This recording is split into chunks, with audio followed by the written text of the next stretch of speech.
The divorce papers hit my desk like a declaration of war. Sarah's lawyer had made it crystal clear in the cover letter. Quote, "Your client appears to have no substantial assets or income to justify spousal support claims," unquote. I stared at those words until they burned into my retinas. 12 years of marriage, 12 years of building something together, and this is what it came down to: a clinical assessment of my worth.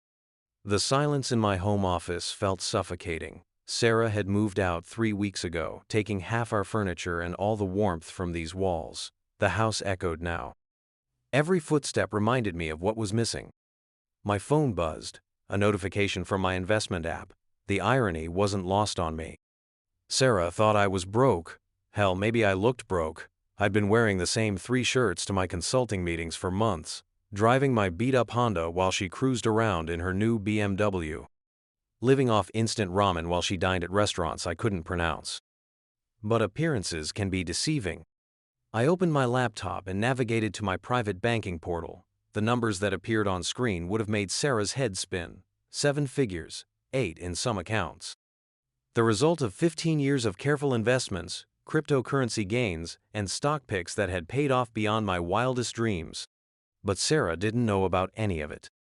The day she told me she wanted a divorce, she'd stood in this very room, her arms crossed, that familiar look of disappointment etched across her face. The same expression she'd worn when I'd suggested we skip her sister's expensive wedding in Cabo. The same look when I'd driven us to dinner in my Honda instead of calling an Uber. She'd shaken her head, her voice cold and measured. She couldn't do this anymore, living paycheck to paycheck, watching other couples take vacations while we clipped coupons. She deserved better. I'd sat there, letting her words wash over me like acid rain. I could have stopped her right then. Could have shown her the bank statements, the investment portfolios, the cryptocurrency wallets that held more money than she'd see in a lifetime. But I didn't. Because 3 months earlier, I discovered something that changed everything. I'd been upgrading our home computer when I found them. Hidden folders buried deep in the system. Photos, messages, video calls. Sarah's affair with Marcus, her business partner in the startup she'd been developing for the past year. The betrayal hit deeper than just infidelity. These weren't passion-driven mistakes. These were calculated conversations, planning sessions. They talked about my inadequacies, my supposed financial failures, how she couldn't wait to be free of me. In one particularly devastating video call I'd stumbled across, Marcus had laughed about my poverty. Sarah had agreed, saying she was embarrassed to introduce me to potential investors because I looked like I shopped at thrift stores. They were building their future together, and they thought I was too broke to matter. That's when I made a decision that would haunt both of them. I started researching Sarah's startup, TechFlow Solutions, a revolutionary app designed to streamline small business inventory management. The concept was actually brilliant. Sarah had always been the creative one between us, the visionary who could see market gaps others missed. But vision doesn't pay the bills. Startups need capital. Through shell companies and anonymous investment groups, I began funneling money into her business. Not small amounts. Massive investments that would make TechFlow Solutions a legitimate contender in the tech space.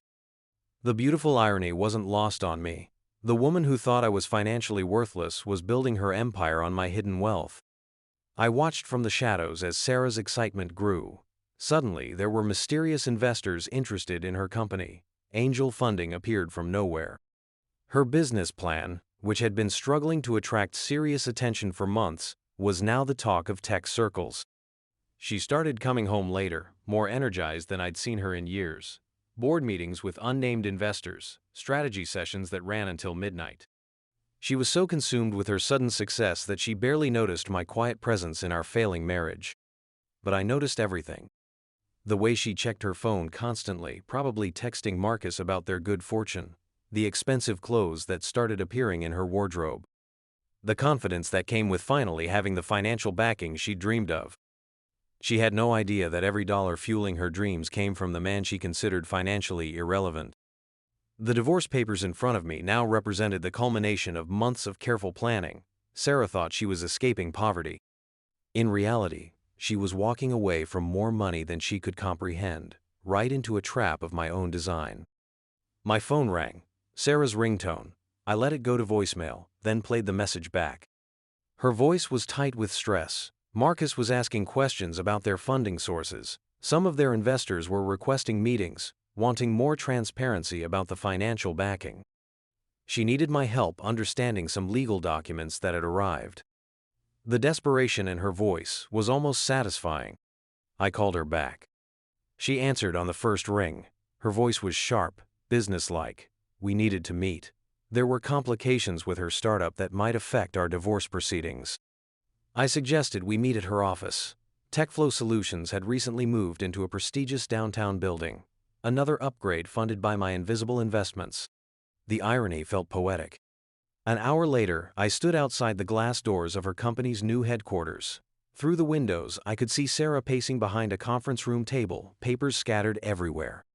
Marcus sat across from her, his face buried in his hands. I'd worn my nicest shirt for this occasion. Still nothing fancy, but clean and pressed. I wanted to look exactly like the man she thought she was divorcing, financially unremarkable. Sarah buzzed me in. Her greeting was cold, professional. She led me to the conference room where Marcus waited. He barely acknowledged my existence. To him, I was just an inconvenient detail in Sarah's rise to success.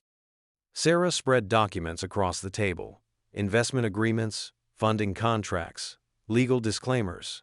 Her face was pale, stressed. She'd been riding high on her company's sudden success, but now, reality was crashing down. The problem was simple. Several of their major investors were demanding more transparency, background checks, financial audits, legal compliance reviews, and some of the money trails were leading to dead ends.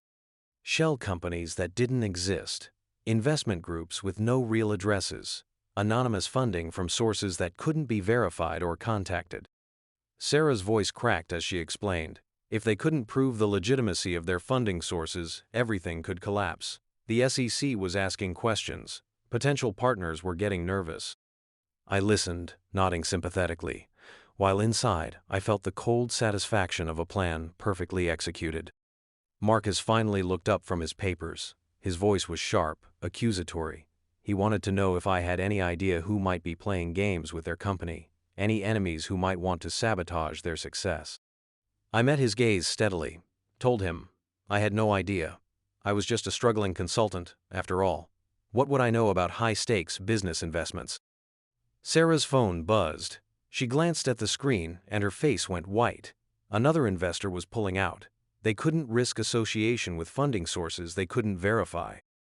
The carefully constructed empire I'd built for her was crumbling in real time. But I wasn't done yet. I reached into my briefcase and pulled out my own set of papers, documents my lawyer had prepared. I placed them on the table between the three of us. Sarah looked confused. These weren't the divorce papers she'd been expecting me to sign. These were disclosure documents, financial statements, investment records. I watched her face as she began to read. Confusion turned to shock. Shock turned to disbelief. Marcus leaned over her shoulder, scanning the documents. His expression mirrored hers. The papers detailed every investment I'd made in TechFlow Solutions. Every anonymous shell company that had funneled money into her startup. Every mysterious angel investor who had believed in her vision. All of them traced back to me. Sarah's voice was barely a whisper. She asked how this was possible. Where had this money come from? I pulled out my phone and opened my banking app, turned the screen toward them both. Let them see the portfolio balance that represented 15 years of smart investments and careful financial planning. The number on the screen was larger than TechFlow Solutions' entire market valuation. Marcus stumbled backward, his chair scraping against the floor. Sarah just stared, her mouth opening and closing like she'd forgotten how to form words. I explained, my voice calm and measured. Every major funding round for her company had come from my accounts. Every mysterious investor who had believed in her vision when banks wouldn't return her calls. Every dollar that had transformed TechFlow Solutions from a pipe dream into a legitimate business. Sarah's hands shook as she rifled through the papers. She found records of investments dating back 8 months, right around the time she'd started her affair with Marcus. Her voice cracked when she finally spoke. She asked why I'd done this, why I'd hidden my wealth, why I'd let her file for divorce thinking I was broke. I told her about the hidden folders on our computer, the video calls where she and Marcus had laughed about my financial inadequacy. The conversations where they'd planned their future together while mocking my thrift store appearance. The room fell silent except for the hum of fluorescent lights overhead. Marcus tried to recover first. His voice was defensive, angry. He accused me of manipulation, of playing games with people's lives and businesses. I turned to face him directly, reminded him that he'd built his relationship with my wife on the foundation of my money. Every romantic dinner they'd shared, every hotel room they'd met in, every plan they'd made for their future together had been financed by the man they'd considered financially irrelevant. Sarah's face was streaked with tears now. She asked what I wanted. What would it take for me to not destroy everything they'd built? The question hung in the air like smoke. I could have demanded she call off the divorce, could have forced her to acknowledge my true worth, could have used my financial leverage to control every aspect of their business. But revenge that requires force isn't really revenge at all. Instead, I reached into my briefcase and pulled out one final document, a transfer agreement already signed by my attorney. I was giving Sarah my stake in TechFlow Solutions, every share, every investment, every claim I had to the company she'd built with my money. It was all hers. Completely and legally. But there was a catch. The transfer was contingent on the completion of our divorce proceedings. She could have her startup empire, worth millions of dollars now, but she couldn't have me. Sarah stared at the document like it might disappear if she blinked. Marcus read over her shoulder, his face cycling through confusion, disbelief, and calculation. I stood up from the conference table, told them I'd see myself out. Sarah called after me. Her voice was desperate, pleading. She asked why I was doing this, why I was giving away millions of dollars just to prove a point. I stopped at the conference room door, turned back to face the woman I'd loved for 12 years. Because she was right, I told her. She did deserve better than someone who shopped at thrift stores and drove beat-up cars. She deserved someone who would respect her vision and support her dreams. She just hadn't realized she'd already been married to that person.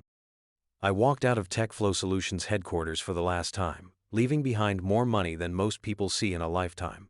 But I gained something more valuable. Self-respect. 6 months later, the divorce was finalized. Sarah kept the company, which went on to be acquired by a major tech corporation for $43 million. She became one of the youngest female CEOs in the industry. Marcus became her chief operating officer, then eventually her second husband. I bought a small house in the mountains, far from the city and the life I'd built with her. Started a new consulting business helping small companies navigate investments and financial planning. Sometimes I get Google alerts about TechFlow Solutions, articles about Sarah's success, photos from industry events where she's receiving awards or speaking at conferences. She looks happy in those pictures, confident, successful. She's become everything she wanted to be. And I played a role in that transformation, even if she'll never be able to publicly acknowledge it. The money I gave up was just numbers on a screen, but watching her build something meaningful with that foundation, even knowing she'd betrayed me to get there, felt like closure. Some lessons are worth millions of dollars. Some people are worth letting go. And sometimes, the best revenge is giving someone exactly what they asked for. My phone buzzed. Another investment notification. Another opportunity to build wealth that someone might someday take for granted. But this time, I'd be smarter about who I trusted with my heart. The mountains outside my window looked peaceful in the afternoon light, quiet, honest in a way that people rarely are. I opened my laptop and began researching a small biotech startup that caught my attention. The founder was a young woman recently divorced, trying to develop treatments for rare genetic disorders. Her application for funding was compelling, personal, raw with the kind of determination that comes from real hardship. I wondered if she'd appreciate the irony of an anonymous investor believing in her vision when banks wouldn't return her calls. Some stories come full circle. Others just begin again.